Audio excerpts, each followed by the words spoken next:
Good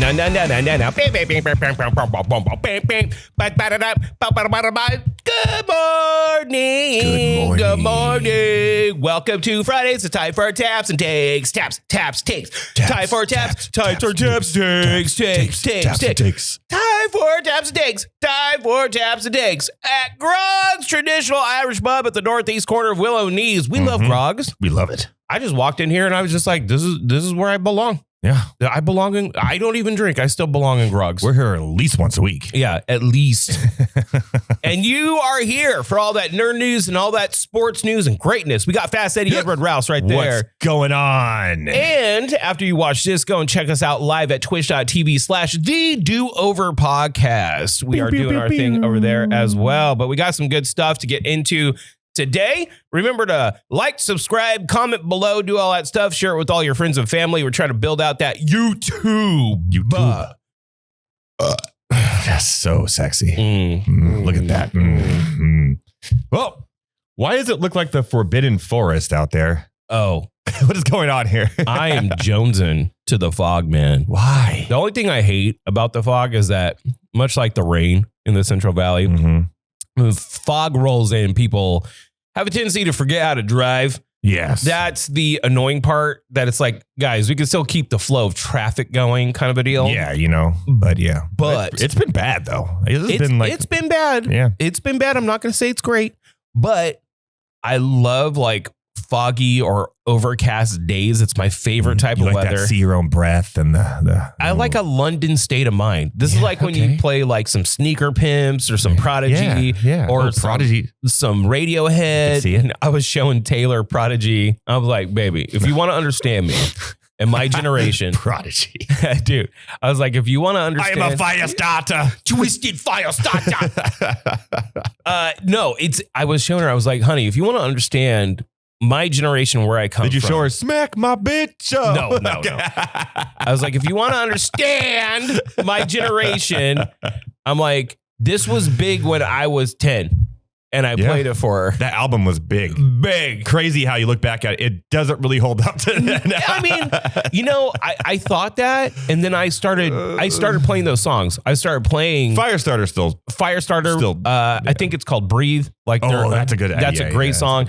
Smack My Bitch Up. I was playing. I don't know if that really hold up nowadays. You know who also is sick that a lot of people don't talk about? Jamiroquai. Oh, Jamiroquai's great, dude. So good. Hell and like, I was playing some of the stuff. Love the Indian headdress. Yeah, on a white man. Yeah. I mean, I don't know if that plays anymore. You know, but I was like, you know, this is what was big when I was like in my formidable years. And you can kind of understand, because it's so funny. Like, our parents, their formidable years. Oh, geez. I mean, way different than like Eric what was Clapton, big. Dire Straits, you know. The Eagles. Overrated. Yeah. I don't think the Eagles are. You're high. The Eagles are overrated.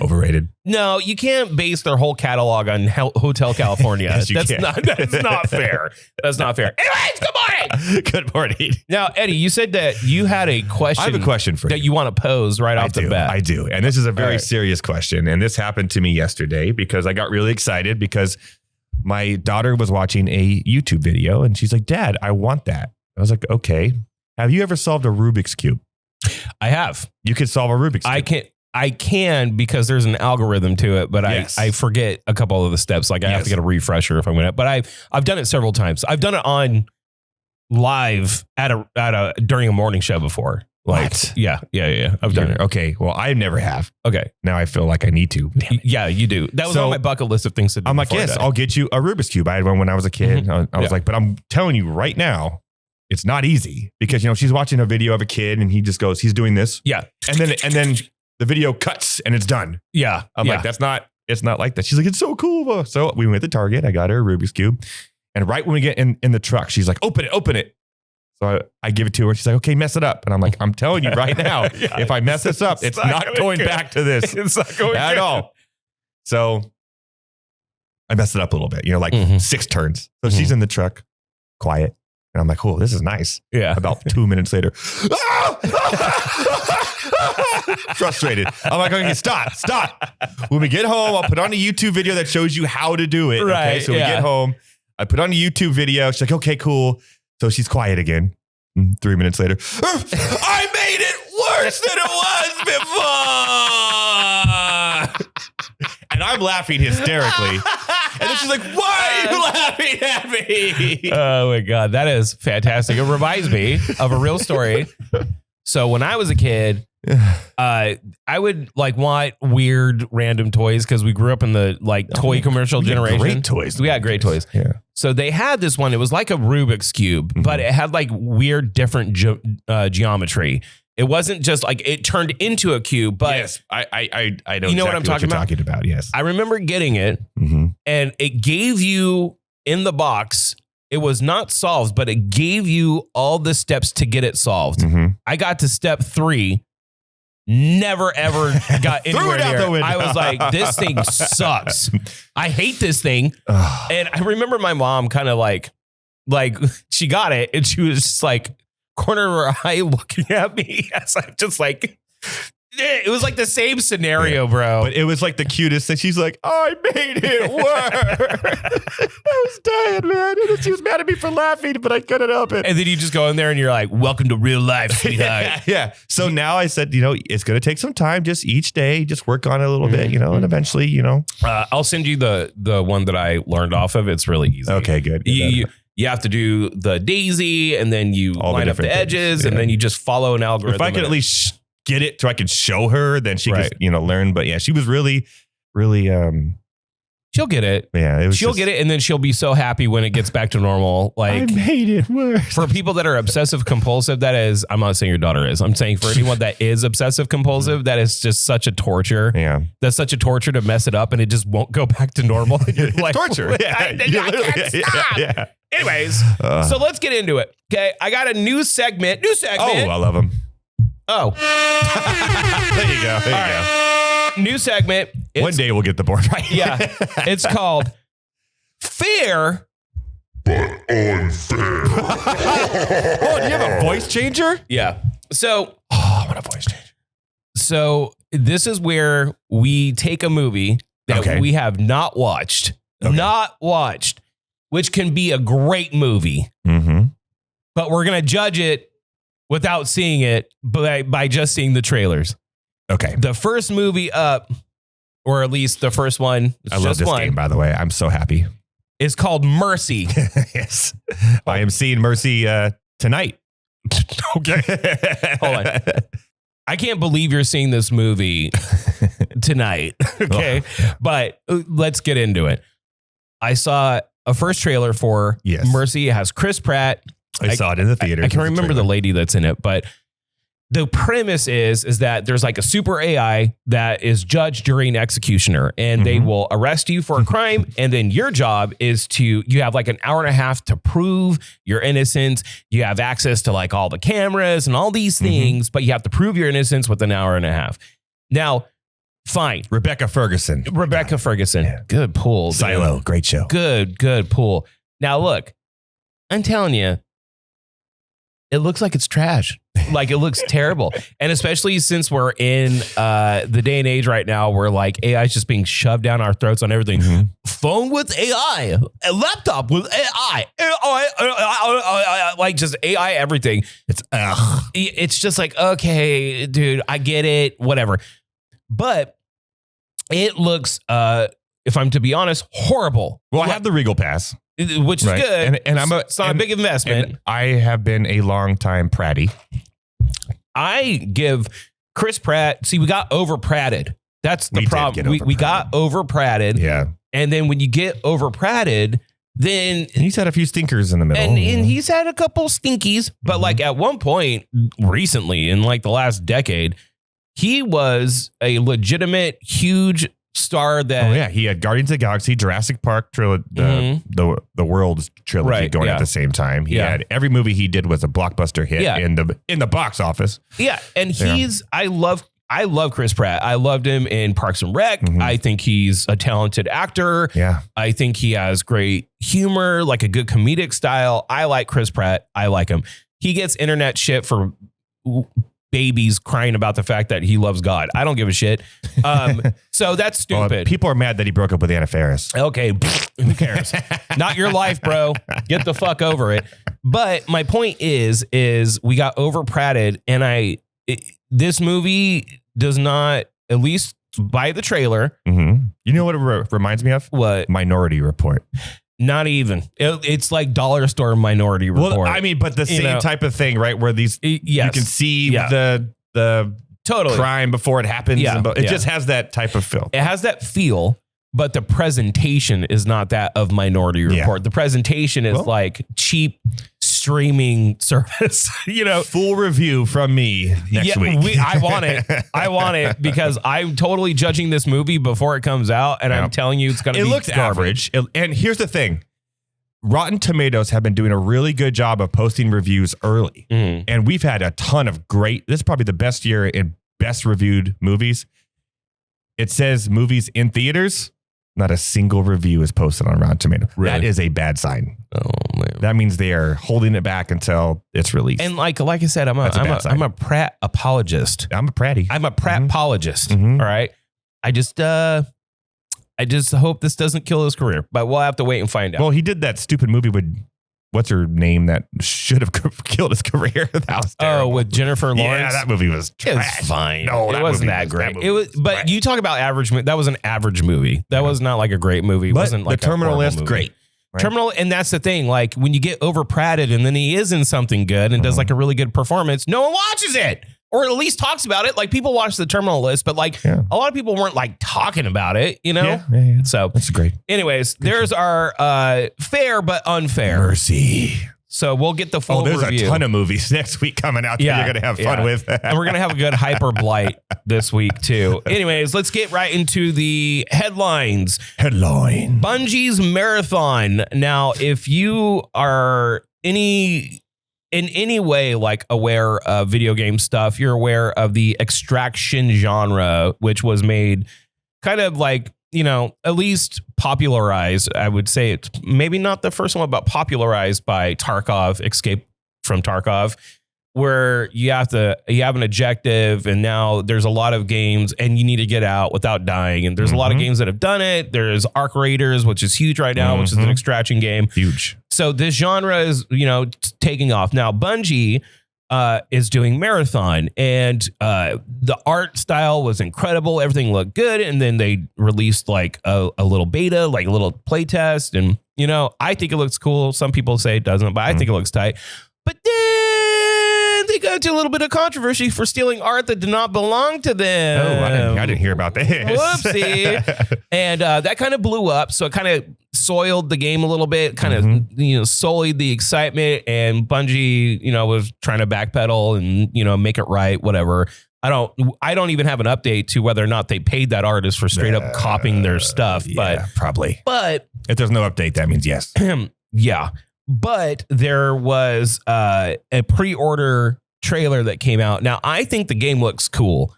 I don't really have a lot of time. I haven't seen much on it, but from what I saw, it looked pretty decent. Oh, that first trailer was so cool. Yeah, that first trailer was so cool with like the mechanical caterpillar. Like, oh yeah. I was. But then after that, I kind of forgot about it. Yeah, I think it looks tight, but we'll have to wait and find out if it really hits for a lot of people. But when does it release? I don't have. Let me see here. I'm sure there's a release. There's a lot of video games. There's a lot of stuff coming up. So. But we'll have to wait and see if it hits.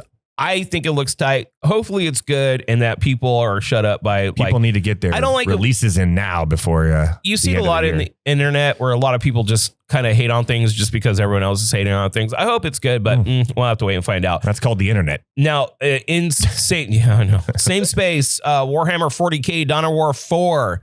Now, there's going to be 4 factions to start. We got Space Marines, Orcs, the Necrons, and the Adeptus Mechanicus. Now, I think they announced that there's also going to be Blood Ravens and who else? There was one other faction of Space Marines that's going to be you're going to be able to select. But dude, it's like Dawn of War 4. Dawn of War, the first one was like an addictive RTS. Second one came out, it changed up like the style. It was more of like a squad based thing. It was fine. God of War or Dawn of War 3, we don't talk about. I was gonna say we're going downhill, but they're kind of going back to the roots. They're plucking out things that worked in all 3 of the games. Not so much 3, but like 1 and 2. Yeah, and I cannot be more excited because I think the RTS genre, when Microsoft bought Blizzard, I was under the impression we were going to get a Warcraft 4. That's really what I want. I want a Warcraft 4. Oh yeah. But until that happens, we need things to like fill the space of like good RTS games because we don't really get a lot of them. No, not anymore. Dawn of War 4 coming out. I'm super hyped. Zootopia 2 becomes the highest grossing animated film of all time. It's still in theaters. Yes, $1.71 billion. Wait, over that Japanese card. Damn, I thought that was gonna. Wait, correction. No, it's the highest grossing over animated what is film. it, Zooey 2 or whatever that one is. Neja 2. Yeah, Zooey. Zooey. Yeah. I still have Zootopia on my mind. Zooey? Is it Zooey? Zooey 2? Zootopia 2, highest grossing animated film. Now, I was on record at Taps and Takes talking about how I was pissed that Sarah made a play date to go see that. Have you not seen it yet? No. I want to see it. It's really good. I wanted to see it. I was pissed when she's like, oh, yeah, we're going. I'm like, I have to work. I was going to take the girls. I'm going to go out on a limb and I'm going to say this. It's better than the first one. Dude, and the first one's excellent. Yeah. Bro, I can't go see Zootopia 2 alone. Yeah, you can. No, I can't. Yeah, you can. That's weird. You just have to sit in the very front of the left. Yeah, I know. Everyone's walking in. I can see. Everyone's walking by me like, why the fuck is this guy here? Keep your distance. Anyways, okay. Now, I don't know if you heard this, but we talked about how Kit Harington was on record saying that he doesn't want to do Jon Snow at all. He did it for a decade. He's out. Yeah. Well, apparently money does change things, Eddie. No. HBO developing an Arya Stark and Jon Snow projects. Now, this is what I'm confused about. I've heard multiple things. I've heard that they're actually merging these two concepts. And then I've heard that they're two individual shows. So I'm going to report on it as if they're individual shows. But I've heard that they're merging both of these concepts into one program. And this will be post whatever. Post Game of Thrones. So Arya's post Westeros journey. Okay, basically going west of Westeros to see what's out there. Jon Snow north of the Wall. Okay. But Now listen, I'm all for it. I think that the Game of Thrones stuff that HBO... Are we hyping and blighting right now? No, not yet. Not yet. I feel like we are. No, we're not. I'm for it. What are your thoughts? No, I don't want. Why? The story's over. Like what else is gonna? Why? George R.R. Martin is never going to finish these books. So, and I have our next story is about this. And when they went past what he hasn't finished, it got absolute trash. Okay, listen. I'm going to tell you. This annoys the piss out of me. Okay. George, and let's get into the next story because it has to do with this. And I know what's going on. So George R.R. Martin did a interview with the Hollywood Reporter. Now there was rumors about this because he did like a little short story expose, something like that, talking about like his funky relationship with the people at HBO, the showrunner specifically. Yeah. He is worried about, he publicly commented on being sidelined creatively, adaptions moving faster than the source material. Okay. Mm-hmm. Too many cooks at the executive level of HBO. It got too big too fast. Okay. He wants slower development, fewer shows, tighter creative control. Now, during this interview, he basically acknowledges that he most likely will never finish these books, which... Yeah. That in and of itself, he keeps on teasing like my ending is going to be vastly different. Now, from what I have heard, this is a rumor. This is not substantiated. This is not coming from the showrunner of House of the Dragon. I've heard multiple people say this and like insiders that one, he noted out the whole story basically notation wise. For the showrunners of Game of Thrones. So the broad strokes, because there's a lot of differences between the books and the show. Yeah. But the broad strokes of it, that was going to be the ending. Now, when he saw the backlash, he's backpedaling on it. And that's one of the things that I theorize why he can't finish the book, because his original plan to end the show was so like shit on that he is trying to figure out a different way to do this. And it's not natural because it's not the way he wanted to end it. It's also hard to finish something like that. hold on. But also when House of the Dragon came out, he was, when you adapt story like books, you have only so much time and you have to do it in a way that makes a good show. Yeah. Just like if you take a book and adapt it to a movie, shit's going to get cut. Okay. So you have to, adaptation is different than writing a book. And what I've heard from insiders is that he would supply dense notes for things that were inconsequential to the flow of the story, that they were too nuanced and too detailed, that did not do anything to push the plot forward. So they kind of had to start being like, we can't do that. We can't put this character in here. We have to kind of simplify this because we're adapting it to a fucking show. There's one I could think of right now that should have been put into the shows, but it's fine. You get what I'm saying? Yeah. So like when he goes and he bitches about this, I'm kind of like, bro, shut up and finish the book. Like, I don't want to say, George R.R. Martin has given us great shit. I don't want to like poo-poo on him and his genius. He's one of the most impactful, biggest IPs in the world. Yeah. He created. But like, dude, focus on finishing the novels. Like, let the showrunners do the showrunner stuff. Like, look it over, like it or not. But what I've heard is that he is very much so difficult to explain, that some of these things have to get cut and simplified, and characters need to merge at times or not exist in order to make this show flow well. Yeah. And he is not okay with that. And he seems like a difficult person. And he's fighting in order to, but you know what? He still keeps on developing these shows with HBO because he gets that fat truck of money that comes and busts his face open with it. So he can say all he wants, but he's still getting that HBO check. So whatever. Here's what I'm going to say. Jon Snow movie, North of the Wall, don't want it.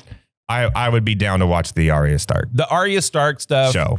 But like, I was thinking about this with Hogwarts Legacy, the video game, because, game, dude. You know, great game. Yeah. So Hogwarts Legacy is awesome.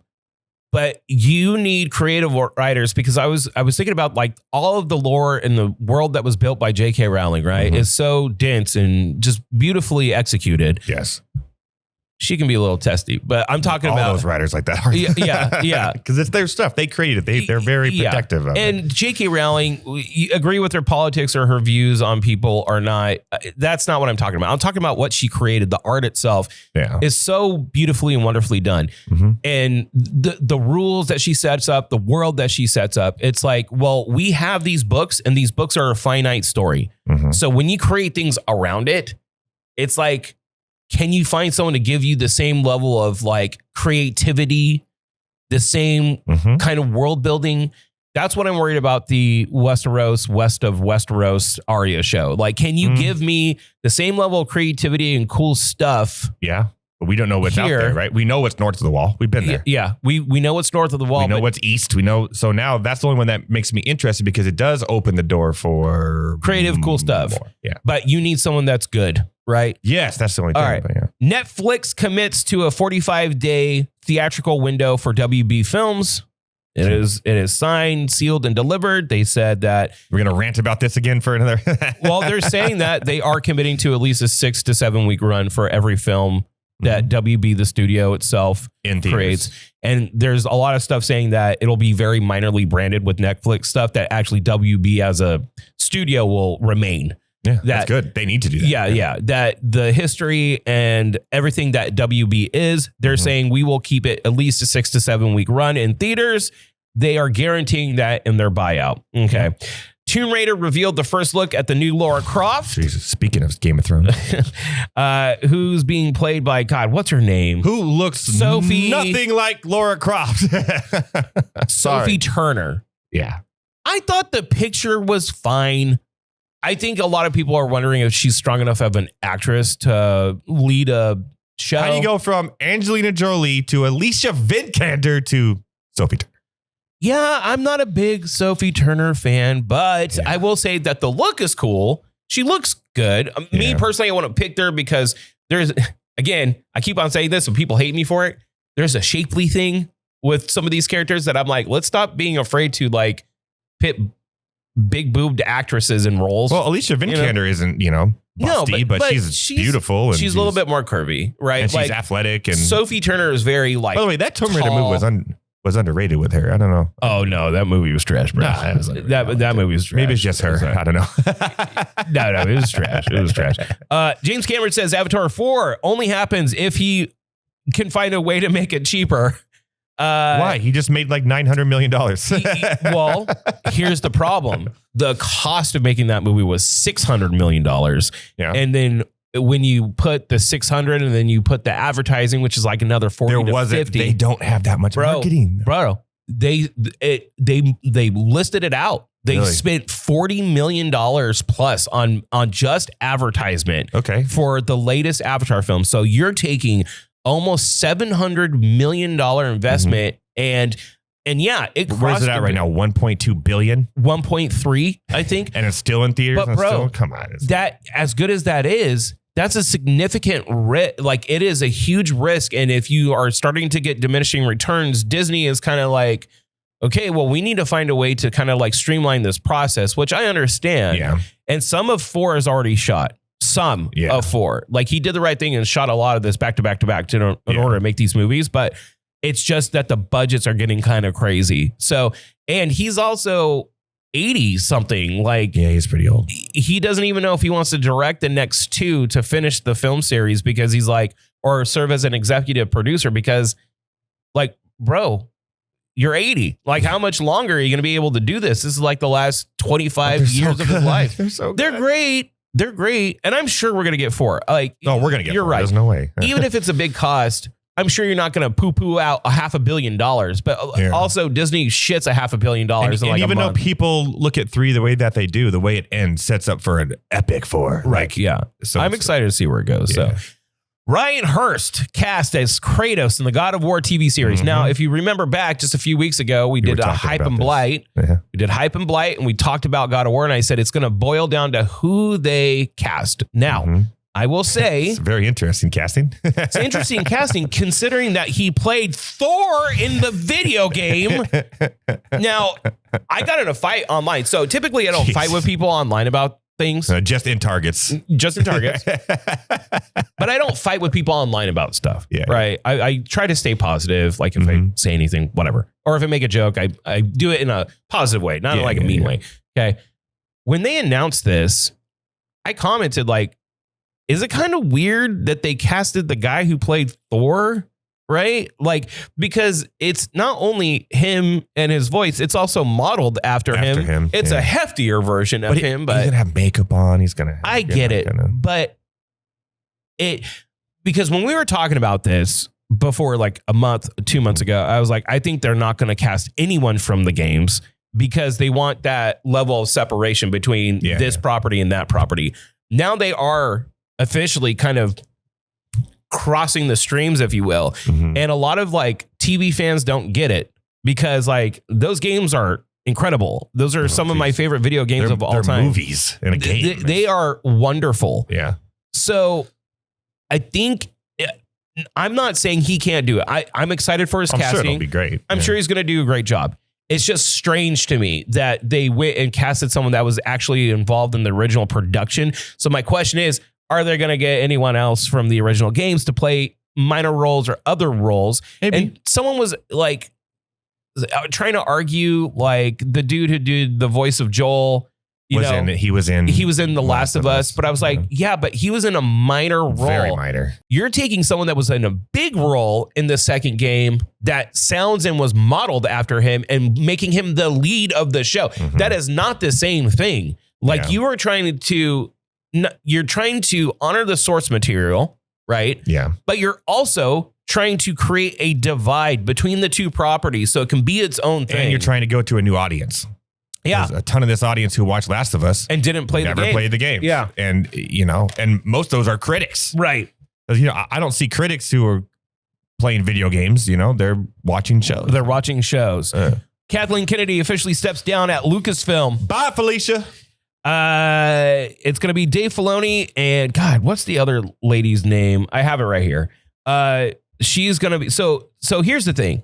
And I think a lot of people don't understand this because a lot of people are like, Dave Filoni is the guy. But like Dave Filoni is like the inheritor of the Lucasfilm thing. Yes. Like he's a Star Wars super fan. He's like the protege of George Lucas. Mm-hmm. So like I understand why like he's going to be in that creative role, but that doesn't mean that he's a good studio head. So they have someone, I can't find her stuff right now, but all that matters is Kathleen Kennedy is finally stepping down, because I feel like we talked about this last year. Yeah. And it never happened. It's like, but it officially happened now. Yeah. And the thing is like Kathleen Kennedy is one of the best movie producers in history, but she made some big blunders with Star Wars. She is recognized as like the best movie producer probably ever to exist. And she has given us some successes too. Like she has given us successes. People forget that because you're only as good as your last project.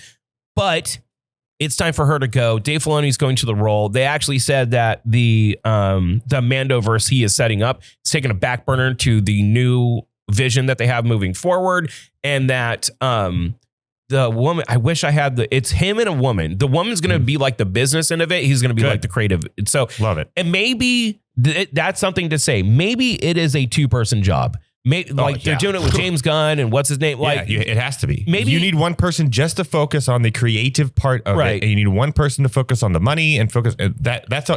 That's how good businesses are run, no matter what it is. And maybe some of these AAA films are also 2-people jobs, like the Russo brothers or like the Safdies. Well, they haven't done stuff together in a while. I don't know if they're fighting or what's going on. They're like fighting, but maybe these movies. Spider-Verse, the Duffer Brothers, like maybe collaborative efforts for these big properties are important. Yes. And so I'm all for it. I'd like to see where they're going to go. Now it's time for Hype or Blight. I have four video game adaptation movies that are announced, are in pre-production and coming out. Fantastic Four. Or in production or going to be released coming up soon. I'm going to give you something. You tell me what Mercy. you think. Mercy video game. Very boring. Very boring video game.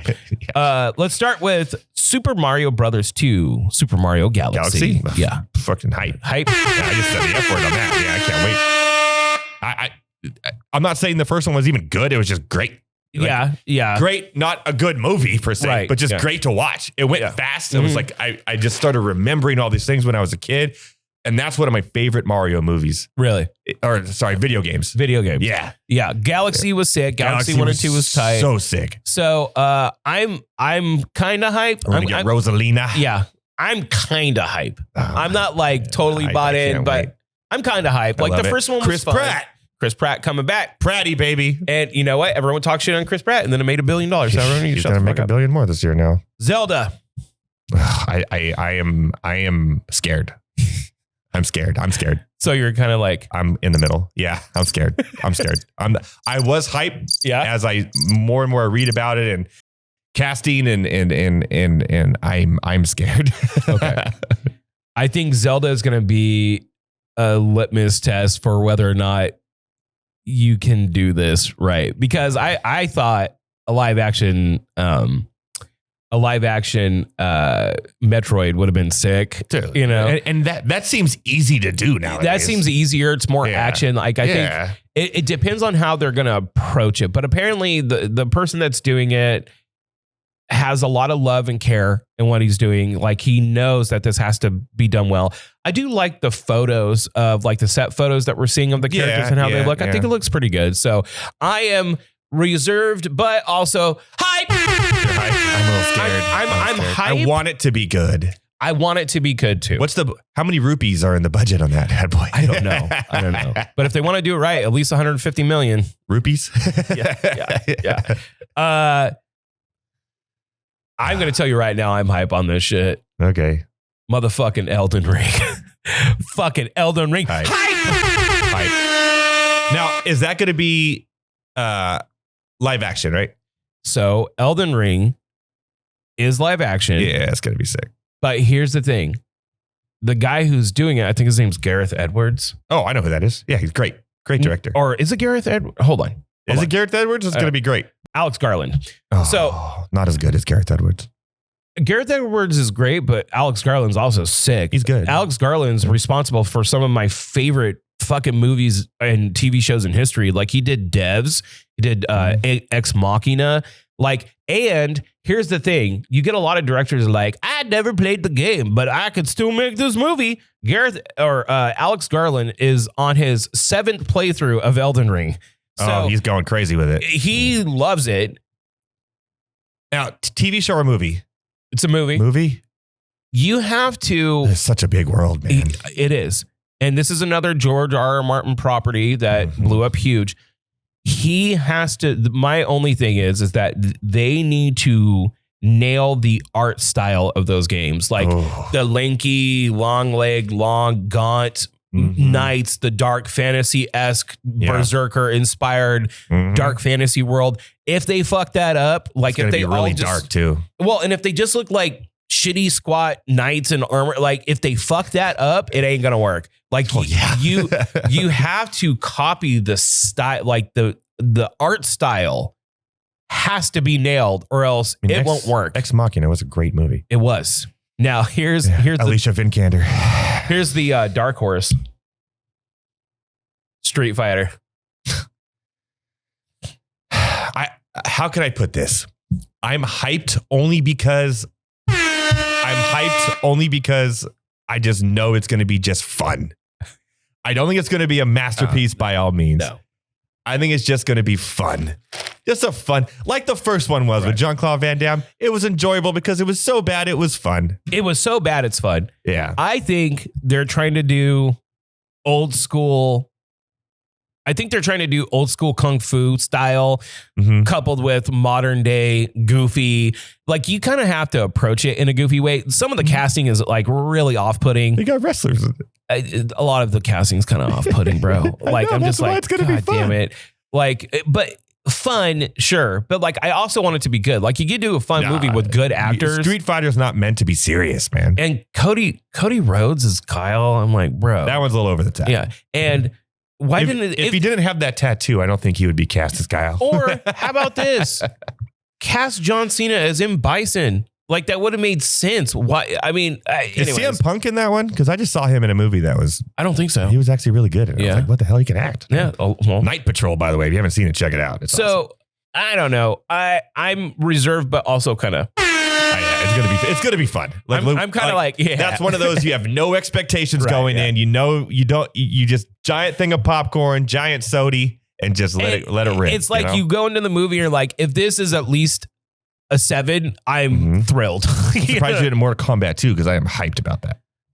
Oh yeah, I didn't put that in there. Yeah, I'm hyped about Mortal Kombat 2. I don't like the way they approached the last one. No, I don't like the way they approached releasing this movie. It was supposed to come out already. Yeah. And now they're just sitting on it. The first one was supposed to be in theaters and COVID. It went to, but it was really good. Yeah. Well, I wouldn't say really good. It was fine. No, it was really good. I thought it was fine.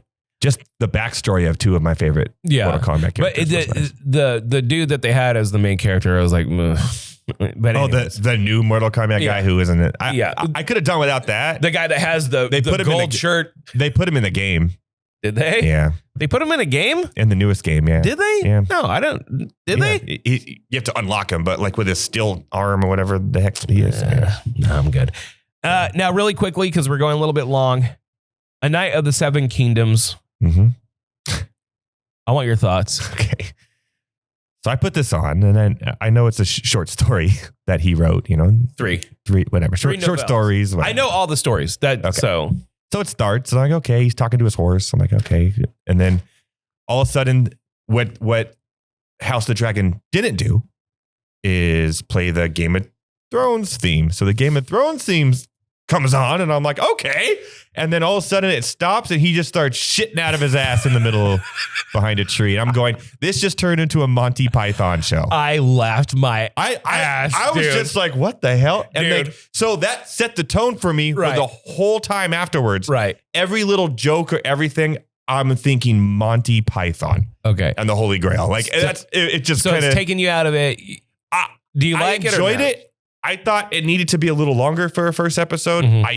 I know the backstory. I know who the characters are. And a lot of this, that's actually one of the longest episodes. Most of these are like 30-minute episodes. Oh, really? So it is shorter. trying to be like a shorter, more buddy cop. It's going to be a buddy cop Game of Thrones. So with a lot of weird jokes that are like here's Naked Gun-esque. Here's my thought. The tone was just off for me. I like dark stuff. Yeah. I like dark fantasy. Mm-hmm. Like 40K, like the grim dark future. Yeah. Like I love the lore, but also everything is so bleak and horrible. Yeah. And I think to myself, well, is there anywhere where it's just lighter? Like people just have normal lives. And that's what I liked about it, is that like you saw a more normal human version of, and that's what those novellas. Nobody shits. Hold on. That's what those novellas are. Like those novellas are like a lighter, friendlier tale set in the world of Game of Thrones and Westeros. I mean, his name is Dunk. Yeah. And his squire's name is Egg. Yeah. For God's sakes. There's a reason his name is Egg. Right Yeah. No spoilers. Yeah. But he has an egghead. Yeah, he has egghead. I actually really kind of, it was like cathartic. Like I was like, oh, so there is like normality in this world to a degree, and it's a simpler tale. You're not going to get the big bombastic magic and dragons and stuff, but I do kind of like what they did with it. And I'm telling you, when you start hearing the music and it came on, and I was like, oh shit, they're doing it. And then he goes, and he's just shooting shit, standing up. Yeah, doesn't even squat. I was laughing hysterically when that happened. I was like, oh God. That's why I like this is, and then like when he hits his head and stuff, I'm like, this is like, there's a lot of Monty Python-ish Holy Grail stuff in there. I will say my favorite character in the whole thing, Baratheon, dude. Baratheon was great. How good was he? Oh, he was great. He was so fun. Yeah. And he was great. Giant, he's a really good actor. Over the top antlers. And just, dude. He was a really good actor too. Like he really nailed that role. I hope he's in it more. Yeah. I know that he's really not in the short stories, but I hope he is. That character was great. I'm really excited to see where it's going to go. All right. Me too. I will continue to watch it. And I do like a lighter side of things sometimes. Just, there's a lot of that Monty Python type comedy in it that, which I'm fine with. Yeah. I just don't think everything can just be so dark and horrible all the time. Like, let's get some things that are a little bit lighter at times, right? And this is kind of like, oh, cool. Because we were beat over the head in the real life with all these crazy things that are happening all the time and that are horrible. So, like, let's have a little bit of a lighter reviews too, even by critics, which I thought it would be the opposite. I thought fans would be like us and like the lighter side of it, you know? So the tone was off for me, but once I understood it, then I liked it towards the end. Got it. But I thought critics would hate this, but they're liking it. A lot of people are liking it. So I'm in. There you go. There's nerd news said and done. Coming back, talking that sports. We got the playoffs, the coach firings, and prognostication for the Super Powers. Also, Angels news. Angels news. Next. That's all coming up next. Hi, it's Elliot Cams here. You might know me as Elliot Jams. You might also know me as the coziest boy in Fresno. So cozy. You know why? Because I'm inside Grogg's, traditional Irish pub. We had to take off our jackets because it's so cozy. It's warm. I feel like I'm in a bosom. Your bosom. Grogg's bosom. Gentle bosom. The bosoming is happening here at Grogg's, traditional Irish pub. So come eat and drink.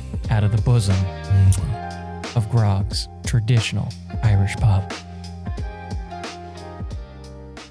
And we're back. We're back. Go to Grogg's. Eat the food. Yeah, right drink the behind. drinks. Right here. Challenge Royce to darts. He'll win. Isn't that right, Royce? Oh, man. I threw last night at like absolute garbage. I am terrible. Anybody can beat me at darts right now. Don't say that. Say yes, you will beat them. No. Speak Anybody to the can people, beat him Royce. at darts right now, so come in and find out. Yeah, find out. Put money on it.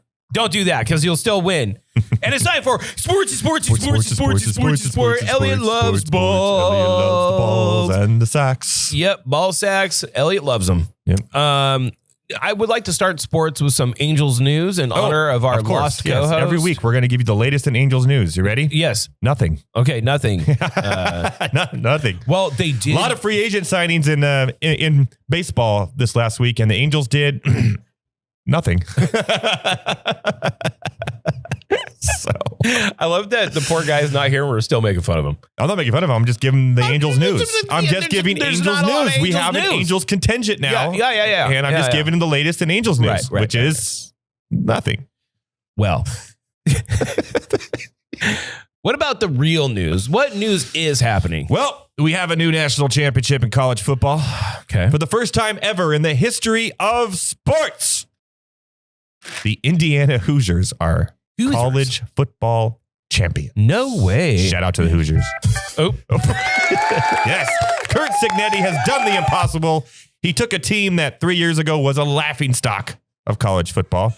They've known for a great movie back in the day and a couple of basketball championships. Yeah. The Hoosiers. And now here we are. Probably another movie will be made. Hoosiers 2. The college football edition.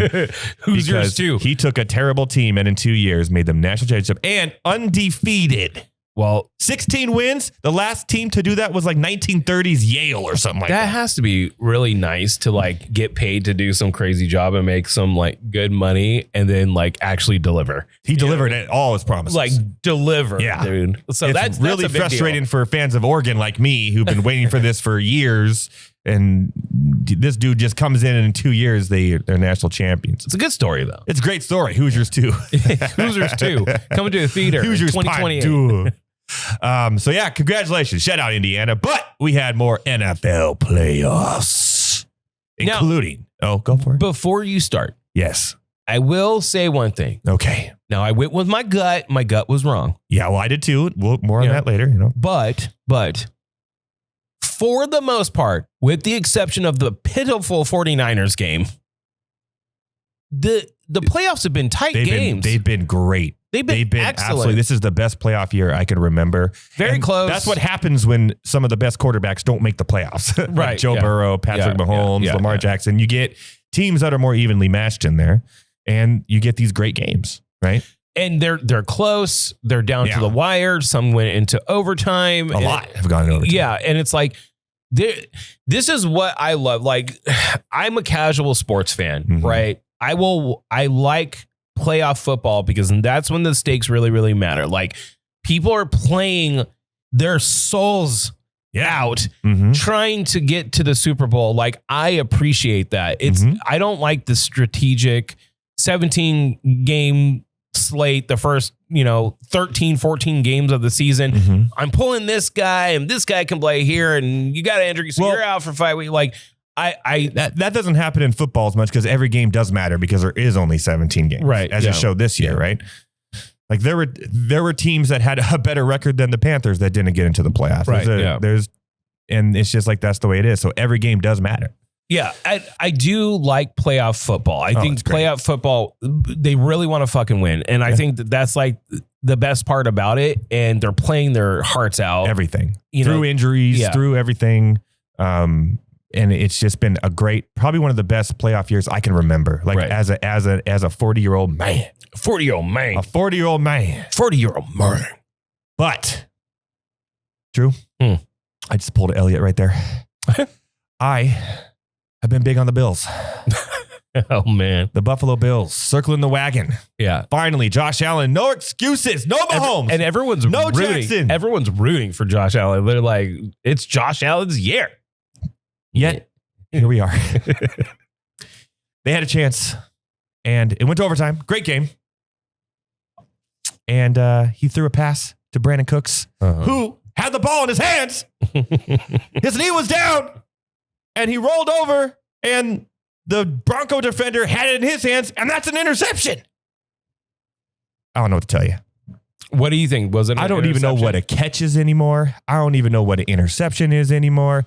What you got to threw the ball out of bounds. What do you It's feel just- about it? Do you feel like it wasn't a good call? It looked like a catch to me. I feel like if they would have called it a catch on the field, it would have stayed a catch because it was even who was it? Tony Romo or whoever was doing the announcement even said, "We've never seen this before. I've never seen this before." It was that close, and they ruled it an interception, which then Bo Nix and stupid Sean Payton decided we're just going to throw the ball for Hail Marys and get pass interferences all down to kick the game-winning field goal and knock my Bills out.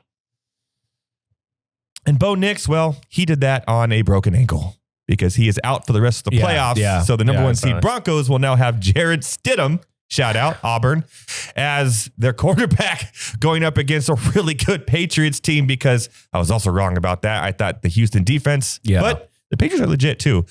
And Patriots pretty much have we're here again, big people. Patriots in the Super Bowl. Patriots We're are back. Yeah. Didn't take long, did it? Yet my Chargers It took some time. It took some time. The Patriots weren't back for 5 or 6 seasons. Okay, well, as a Chargers fan, imagine a Minnesota Vikings fan right now. Right. Yeah, but here we are. Jared Stidham versus Drake May in the AFC Championship game. I think the Patriots take that. I think they do. I do think the Broncos will give them all they have because they have a good defense, obviously. But Jared Stidham, I've seen him play football. And funny enough, Jared Stidham was supposed to be at one point the heir apparent to Tom Brady in New England. And now they kind of said, you ain't got it, bro. Right. And now he has a chance to totally redeem himself. Kind of like how Tom Brady went to the Bucs and won the Super Bowl that year. Yeah. And so it was kind of like, who was it? Was it Belichick or was it Brady? Yeah. You know what I mean? And it was Brady. Yeah. Turns out the Titans were wrong in firing Mike Vrabel a few years ago, and the Patriots are totally back. Yeah. So I think the Patriots will win that game. What's the spread of that? It has to be bad. No, it is. Not bad. -3.5. That can't be right. Because I'll take that all day, every day. Hold on. Let me refresh here. It's -4.5. I'll take that too. I'm taking New England -4.5 on that. I'm sorry. Yeah. By a touchdown. It just went by a touchdown. Yeah. I think it'll be close, but a touchdown is close to the NFL. Yeah. 4.5. New England. I know it's in Denver, but Jared Stidham, unless Jared Stidham all of a sudden becomes Sam Darnold this weekend, we're going there. Then the Rams and the Bears, which I picked the Bears to win this game, and they should have again. And we were using our gut. In this game, Drew. I couldn't watch, bro. I was watching. I was getting frustrated. Devontae Adams caught a pass. Fell down to the ground, rolled over. The ball came out into the hands of the Bears defender. And they called that a catch, not an interception. I'm done. I can't do this anymore. I don't know what's a catch, what's an interception, But because that happened and has it all year, there's going to be some new rule. They're going to come in the offseason. But what does that do to Bills fans today? Right. Nothing. Can we talk about the horrendous? I was going to give it like 2 seconds. Okay, good. Do it. It's the last game I haven't talked about. Although shout out to the Bears though. They're a really good upcoming. That throw Caleb Williams hit 4th and 4. I thought he was going to get sacked. The Bears should be really happy that with how they was performed. crazy. And it's just, and they had a chance in overtime again, and he threw the interception in overtime. And then here we are. And then there was another game played. Yeah. It was in Seattle. Yeah. And the 49ers had a chance when they walked out. Yeah. And then that was pretty much and where then it stopped. when the kickoffs happened, that was the end of that. I started watching it and I'm like, I'm turning it off. The kickoff. It was over at kick. Literally. Yeah. Did you see the 49ers kicker try to slide tackle? No. Wrong sport, bro. Bro, I was just like, I can't believe just how big of a blowout. They got destroyed. So who do you think is going to the Super Bowl? I got New England, obviously. In Seattle? And Seattle. But I think Seattle's a -2.5 favorite at home against the Rams. And remember, there's a little bit of a finger issue still with Matthew Stafford. Yeah. And Blake Corum is playing hobbled, which Kyron Williams is a great running back, but they need those two working together to be good. Seattle has a great running back tandem. But isn't Darnold injured? That's what, okay.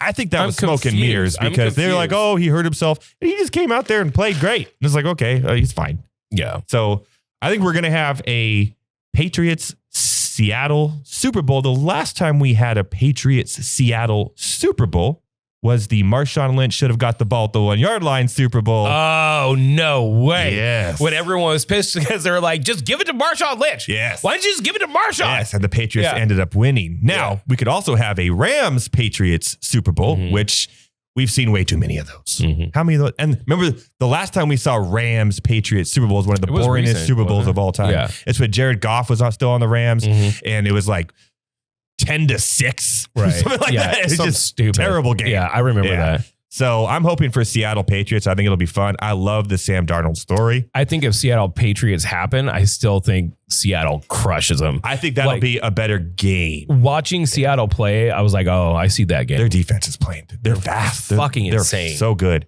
And so shout out to that. And my Seattle team's still alive. And if I had to choose, I think Seattle wins. Yeah. I think Seattle would win the Super Bowl. I agree with that. Both sides I like. I didn't like New England when they were winning all the time, but I like the Vrabel story going home and the fact that Tennessee just gave up on him and he's like, well, screw you guys. And then I like the Sam Darnold story as well. So I have to say Seattle, but if New England wins, I wouldn't be that hurt either. Right. Yeah. But if Denver wins, I'm quitting all sports forever. Quitting forever. Ever. You're out the game. Forever. If Jared Stidham somehow, and I don't like Sean Payton. I don't like the Broncos because I'm a Chargers fan. I hated when they had stupid Jay Cutler, Greasy. His name is Greasy. That's gross. Like I just always, Greasy, babe. As a Chargers fan growing up, we just hated the Denver Broncos, and I still do. His name is Greasy. He's all yeah. And for some reason, like all their players just look like Broncos. Like Sterling Sharp just look like a horse when he's out. It's just no. Yep. No Broncos. No Broncos. Say no to the Broncos.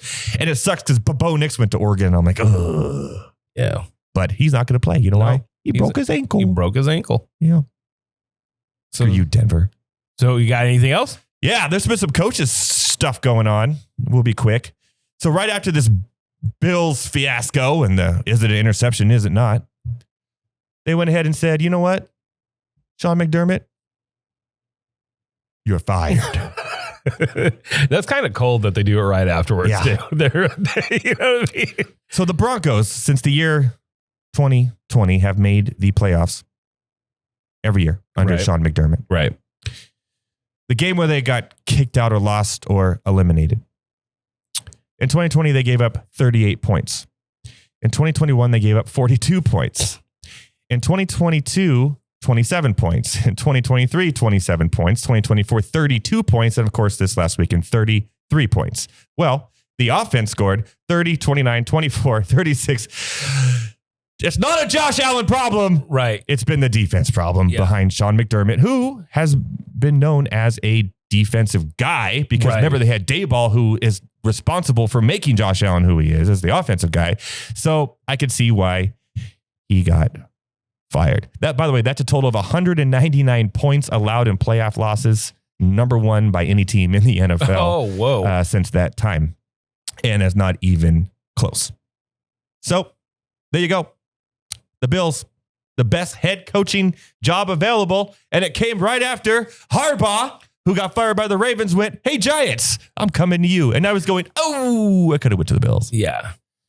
But Harbaugh is now the coach of the New York Giants, which has a young, good nucleus. Is that officially official? It's officially official. The as of Tuesday recording this, the thing's supposed to be soon here. Got it. But yeah, so Harbaugh is going to the Giants, which sucks because I liked having both Harbaughs in the AFC. They have the Harbaugh Bowl. Right. I don't know how often the Chargers will play the Giants now, but but he has a good young nucleus there. And what I thought, Kevin Stefanski, who I thought was probably the best coach available, but he just happened to coach the Browns. Right. He got a good gig as well. He will be the Atlanta Falcons coach going forward. So that gives him good Bijan Robinson. Shout out Bijan on my fantasy football team.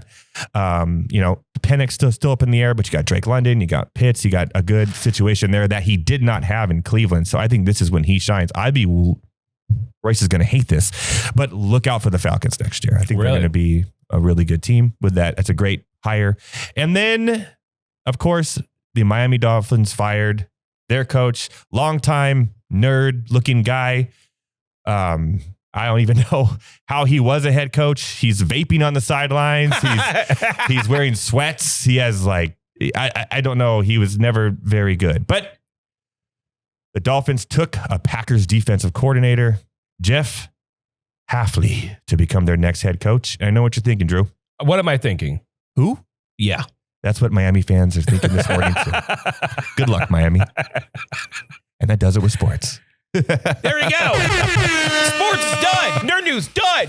Thank you for watching Taps and Takes. Once again, like and subscribe if you're liking this content. Maybe we'll give you kisses like this. Little kisses. No tongue Kisses. or tongue? No tongue. Just No, that costs more.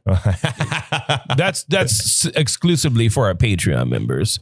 No, just kidding. But do like and subscribe, follow us on all platforms, share with your friends and family, and go to Grogg's Traditional Irish Pub, the official studio sponsor of the Do Over podcast, and go and check us out. We're live right now at twitch.tv/the Do Over podcast. Come and hang out. I think I'm going to make it this time, guys. Eddie will not be puking somewhere, hopefully.